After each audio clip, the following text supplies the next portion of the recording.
All right, so the purpose of this video is to just do a couple of lines on this electrical energy cost. I would expect folks to be very carefully reading all of this. This has a homework component.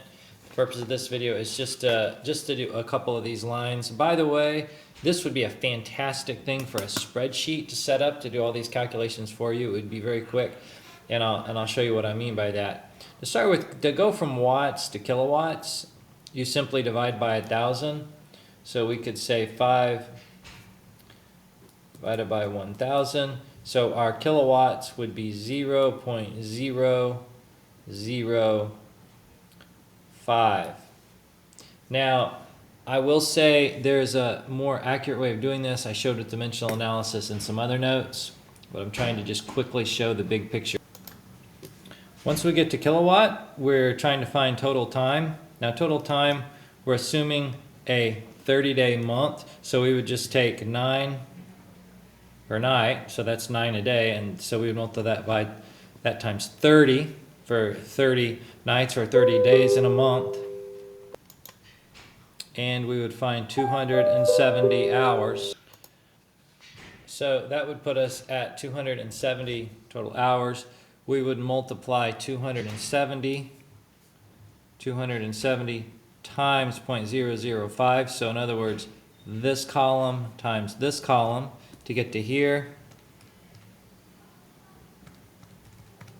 And we would find that to be 1.35 kilowatt hours. And then remember, we would multiply this column by our cost, which would be 1.35 times $0.15 per kilowatt hour. Again, I have all of this marched out in a much more clean dimensional analysis, but the purpose of this video is just if someone's just really struggling to put all that together. This would put your cost at $0.2. Now, one thing to note, this has units here. If you write units, I could write hours there. This has kilowatts there. If units are at a column, at the top of a column, you don't have to write any units throughout it.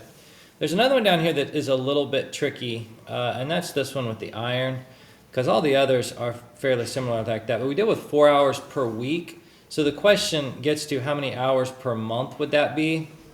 And what we would need to do is we would need to realize that if there's 30 days in a month,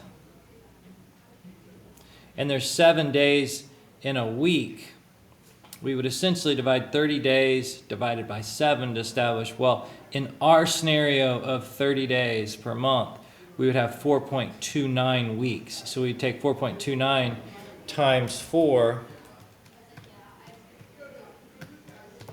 and we would find that our total down here for this one, the total time would be 17.16 hours. Thank you. I hope this helps.